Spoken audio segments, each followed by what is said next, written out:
Good morning, good afternoon, good evening, wherever you're happening to visit, and welcome back. We're going to take a little diversion again today. We've got to Mzilikazi getting in, establishing his kingdom in Matabeleland, and having a relatively peaceful time until he died, and of course his son eventually took over. More about that next week because I've got some fabulously interesting stuff about his inauguration, written by one of only 3 Europeans who were allowed to be a witness to that inauguration. And it's really interesting stuff. So there we have it, Lobengula next week in detail. But all the time, there was a whole heap of stuff going on outside that little pocket of Africa, which had remained pretty well untouched because it was so far inland from east or west. Therefore, the slave trading was not as continuous. Other forms of ports of call were not, being landlocked.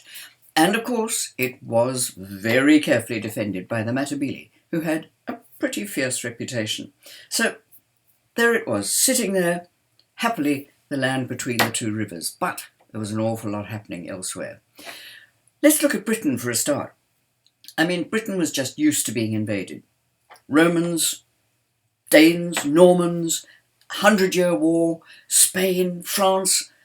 That little tiny island was just constantly invaded over a sort of 2,000-year period. And it produced a pretty tough character in amongst it all, certainly a people who had to adapt to the situation. And each of those invaders left their own imprint, which is quite an interesting thing, quite a legacy, in fact. Part of all of that as well, of course, was the Enlightenment. Now, the Enlightenment was when man tried to find answers for everything, and particularly hoped to find answers that he'd been responsible for everything. It's a simplistic viewpoint, of course, but the Enlightenment, mainly in Europe, but it certainly made people think. It produced a different category of academic excellence. Part of that meant that farmers began to look at different ways, increasing productivity, minimizing damage, etc., etc. So they started over several successive agricultural revolutions to produce an enormous amount of food. In fact, they produced more food than they needed, substantially more. So what do you do when that happens? Well, you just go and have lots and lots of babies.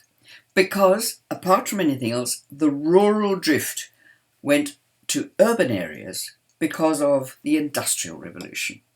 So more and more people were getting skilled. There were still some horrendous poverty situations in that time.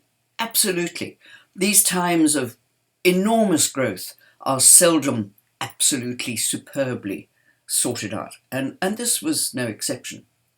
But it did produce an extraordinary number of very skilled people.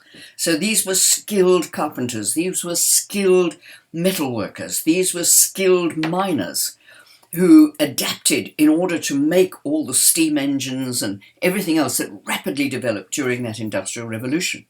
You combine that with your rural population moving into the cities starting to burst apart, and that population grew in the between the 100 years between 1700 and 1800, it grew from 5.5 million to 9 million, nearly 5% per annum. That is almost unmanageable. So what did they do? Well, they had to think of doing something because there was a very unwieldy population growing there and they needed to do something. So they transported all the nasty beasties who stole a loaf of bread or something similar to Australia. That got a few shiploads out of the way. But colonisation, of course, then became the way to go. And I remember as a child being told the British Empire the sun never set on the British Empire. And I remember thinking, oh, ho, yeah, fine. I didn't really take in what it meant. But it actually meant it was the largest empire ever in terms of geographical positioning. Absolutely amazing. 14 million square miles of British Empire. That's huge. And with all of that went not only English, as now, of course, the most spoken language, but excellent administration, very good infrastructure building, a good legacy to leave most of those colonies. And it is noticeable that those colonies which embraced that legacy, which were a lot of the Pacific Islands, Hong Kong, although it's having a few problems now, Singapore, Botswana, those have really shot ahead. The countries that vilified that legacy have really not done as well as they should have done. So I'm just going to look a little bit at all of that huge, what made everybody go and what gave them the impetus to want to go and develop and take Christianity and education and health and infrastructure and everything else. Because they did. They were extraordinary. It was an absolutely amazing time of growth. So one of those factors was that a man called Henry Rider Haggard, who had been working in Natal and in a government position, and he'd fallen in love with the country. He was an Englishman, and he wrote a book called King Solomon's Mines. Well, King Solomon's Mines really set the cat among the pigeons, I have to say. So I thought I might just read a little bit. It's pure fiction, but based accurately enough on descriptions, on use of the language, on identity of the local population, to do two things. One was that it definitely entrenched this concept of the noble savage, which is a terrible word to use, but that was very much a part of that colonization process. But it also very deeply entrenched the idea of untold wealth beyond the Zambezi. Let me read you a little bit. It'll make you laugh. It made me laugh a bit. For there, not more than 40 or 50 miles from us, glittering like silver in the early rays of the morning sun, stood Sheba's breasts. And stretching away for hundreds of miles on each side of them was the great Suleiman Berg. Now, Suleiman, the Arabic equivalent of the word Solomon, King Solomon's mines, hence. Straight before us rose two enormous mountains, the like of which are not, I believe, to be seen in Africa, if anywhere else in the world. Measuring each of them at least 15,000 feet in height, standing not more than a dozen miles apart, and towering an awful white solemnity straight into the sky. These mountains, placed thus, like the pillars of a gigantic gateway, are shaped after the fashion of a woman's breasts, and at times the mists and shadows beneath them take the form of a recumbent woman veiled mysteriously in sleep. Their breasts and bases swell gently from the plain, looking at that distance perfectly smooth and round, and the top of each is a vast hillock covered with snow, exactly responding to, guess what, on the female breast. Very heady stuff. The stretch of cliff that connects them appears to be some 1,000 feet in height and perfectly precipitous, and on each side of them, as far as the eye can reach, extend similar lines of cliff, broken only here and there by flat-topped table mountains, wrapped in a gauzy mist. Here were dense packages of lofty forest. There a great river wound its silvery way. To the left stretched a vast expanse of rich, undulating veldt or grassland, on which we could just make out countless herds of game.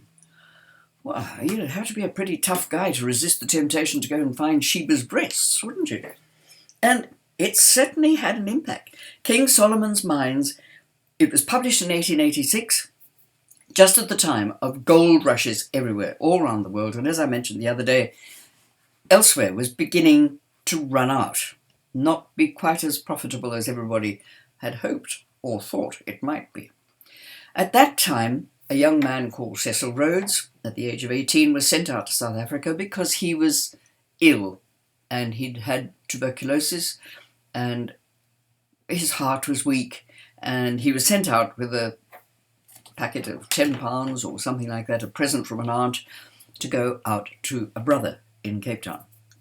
So he did, and we know the story. He was obviously a very bright man, and essentially what he did was break up or buy up smaller areas, smaller gold diggings where people couldn't do them anymore or where they were prepared to sell them cheap, and then consolidate everything in. And we know Rhodes will have another whole bit of what he was up to later on. But at one stage he acknowledged the fact that he really didn't have any decent education.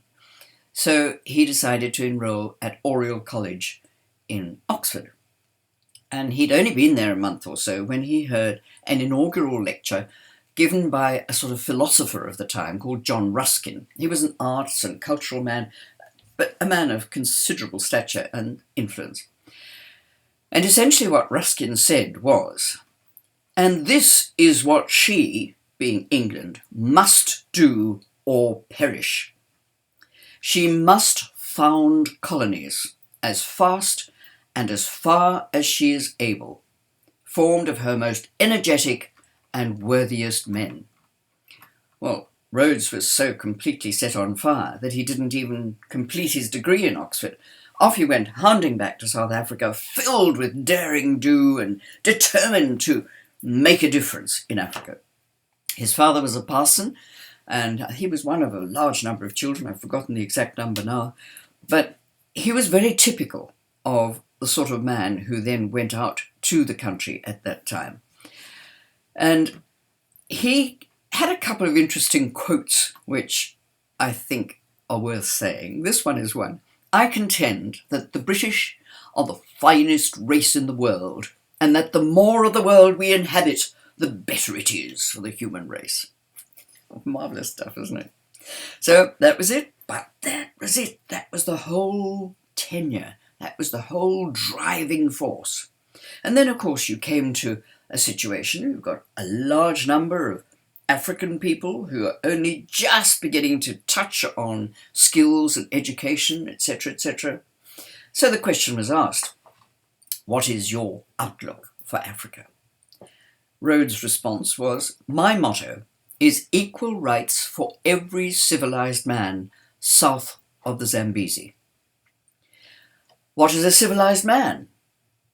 A man, whether white or black, who has sufficient education to write his name, has some property, or works.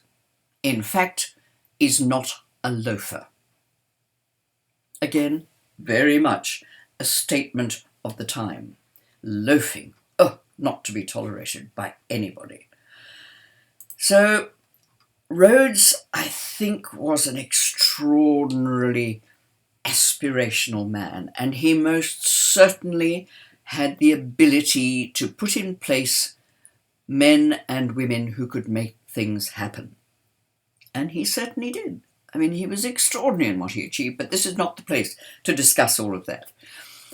What I was just wanting to look at quickly was the British South Africa Charter, because it's always been mired in controversy and what exactly did it actually say? Well, it was drawn up in October 1889, and its objects were, first of all, to extend the railway from Kimberley to the Zambezi.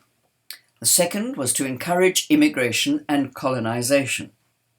The third, to promote trade and commerce.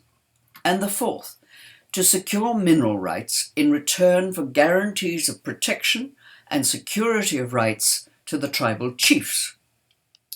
Okay, those took a couple of months to hammer out. Gives you an idea of the tenure. There was a lot of guidance then from the Berlin Conference, which on the one hand looked as though it was simply parcelling out land in Africa to whoever wanted it, but actually the intention was to ensure that treaties were always negotiated with the chiefs, and that those chiefs, in return for the rights to mine, would have infrastructure and administration, etc., etc. Sometimes it worked, sometimes it didn't. Like so much legislation, what is put out as a fine thing ends up being a lesser thing. It's one of those things. So where are we now? The Royal Charter of the BSAC came into effect on the 29th of December 1889. It was initially for a period of 25 years, but it bumped into the First World War by doing that. So an extension of a further 10 years was asked for. Now, it is an extraordinary thing to just actually look at what they were expecting of the British South Africa Company. Rhodes was going to operate it like a business. That was how it was to be operated. He was going to have perhaps certain grants from Britain, but not a lot. So he was tapping on the shoulders of all Britain's most wealthy people, as you can imagine, in order to make them shareholders in the BSAC, and it very nearly collapsed on several occasions. You imagine trying to build a railway line with the profits from a non-existent BSAC charter. And when you get into Matabeleland, or Mashonaland it was initially, the gold that they were hoping for simply wasn't available, just wasn't there. Somebody had been there before them. The diggings had already been dug by other people in the past. So it was a tough ask, very tough ask. Although the British government broadly supported the scheme because they absolutely didn't want to do any more colonies. They couldn't afford to do it, and they were disinterested. It demanded that the High Commissioner for Southern Africa be appointed and should have the ultimate responsibility for any territory that the BSAC might acquire and for approving and rejecting all British South Africa Company actions. So it was still Big Daddy there, sitting there. But Rhodes was the one, and his board was the one still having to generate enough income to build roads, to build railway lines, to everything. Provide health, education, infrastructure. Big ask. Crazy man. In Clause 3 of the Charter, it appeared to grant the British South Africa Company powers to administer a wide, if unspecified, area of Central Africa on behalf of the British government. This was subject to it obtaining those powers through treaties again with local rulers. Under certain clauses, the British government had to accept those treaties and agree to assume any powers to govern that the rulers had granted before authorising the British South Africa Company to exercise those powers on its behalf. Crazy. Very few men, I think, would have taken that on. But they must have felt that the reward was going to be sufficient. And that's how it all happened. So the negotiations took place with Lobengula, and that's a whole heap more story to talk about too, because, oh my goodness, it was fraught with rotten, dishonest, awful people, marvellous people of integrity and courage, the whole box and dice. Anyway, despite all that, the pioneer column eventually reached Fort Salisbury on September the 12th, 1890. And something that's not often appreciated is that because of that establishment, even though that was based upon the British India Company, colonisation was very different in that country. So nobody who worked in government had their pensions guaranteed by Britain. Nobody. My uncle worked in Kenya. He had a British pension to the end of his life. Rhodesians never did.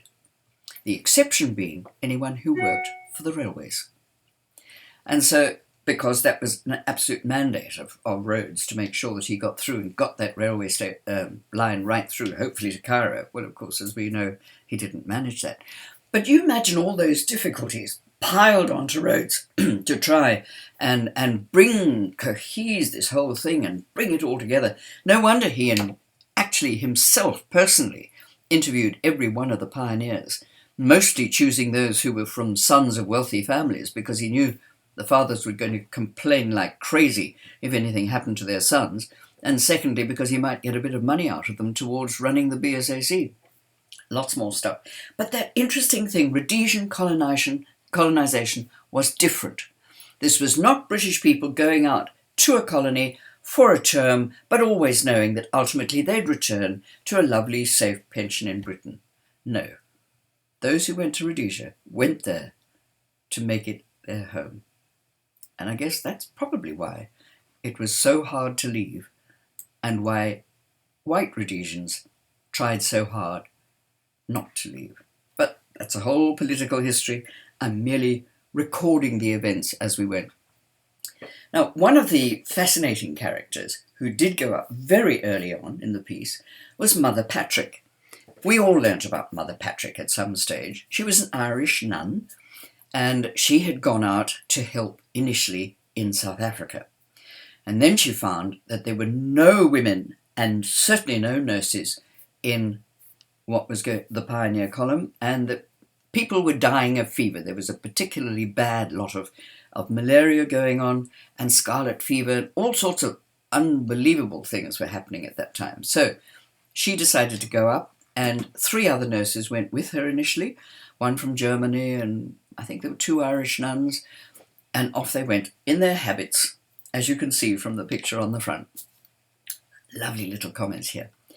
An enormous ox wagon was hired, which was to be our abode for the next 5 weeks. Abode, isn't it wonderful? We viewed this kind of conveyance with mixed feelings, and our apprehension grew when we were told it was to be pulled by a span of 16 oxen. You can just imagine it, can't you? Lovely little Irish nun. Out she goes. No other women there. Oh, that was bold enough. The hospital at Macloutsea consisted of 2 marquees and 2 bell tents, and it held 27 patients who were lying on the ground with nothing but macintoshes on top of them. Nursing was difficult, as the poor men were closely packed together. Several were seriously ill, and one patient died the very first night we got there. Felt sores were a common complaint, some of which were so bad as to cover almost the whole of an arm or leg. I remember those vaguely as a child, but they were a bit of a nuisance, but not major nuisance. The sisters felt nervous, she writes, when alone on night duty, for wild beasts prowled around the tents, making weird noises. And they must have seemed weird. I mean, you imagine a hippo, or a lion, or elephant. Well, I suppose, certainly for me, I loved those noises. The one I never liked was a hyena. There was something very malevolent about a hyena, and weird noise that certainly is. We had to be on the warpath against impudent and aggressive rats. Whenever a sister had to go to the dispensary hut, she would find a whole row of long-tailed rats sitting across the beam, sat on the rim of our water buckets, and dared even to invade the dinner table. Each patient was armed with a stick to beat off the enemy. One patient got a nasty bite from a rat and his thumb had to be amputated. After some time, we procured a large cat and were soon rid of the rats. Well done, Mother Patrick. During the first months of our stay in our new home, we were often in danger from snakes. One sister picked up a cobra as it was lying between the beds of 2 patients. Crazy woman. A few days later, the cobra was found lying asleep under a pillow. I think so. It found a nice little snug home. My goodness. In the early part of 1893, a small brick building was erected as a dormitory for the sisters who then had lived under canvas and under varyingly very difficult conditions. Rhodes at that time, and tragically he didn't make it in time, was on his way to see Lobengula. 1893, this was only a few months after Lobengula died or disappeared. Rhodes visited the sisters and they told him of the urgency for a brick hospital. He agreed, and by the end of 1894 had provided the funds required. That was the beginning of today's Pariranyatwa Hospital, but by 1908 it had 66 African and European patients, and the population growth was so great that again they had to appeal to the charter company, and this time Rhodes was able to make a present to the health department, I presume, a bit difficult to track some of these things, from the chartered company of 25 acres, which is today's Pariranyatwa Hospital. in addition to that, this wonderful woman in 1892, Catholic of course, she set down the Salisbury convent as it was then. 4 years later, she set down and started St. George's. What a legacy. Amazing.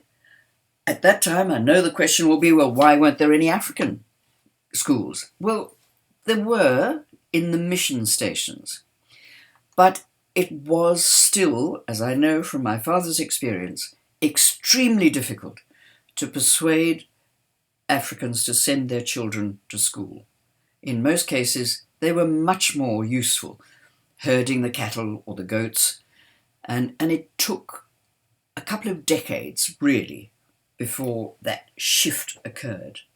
And in that time, the first two that were established by government, apart from the missionary ones, and there you had a lot of Africans working in the missionary environment. They were much more keen on sending their children to education and to learn skills because they'd understood at that stage what it was. But the bulk certainly didn't.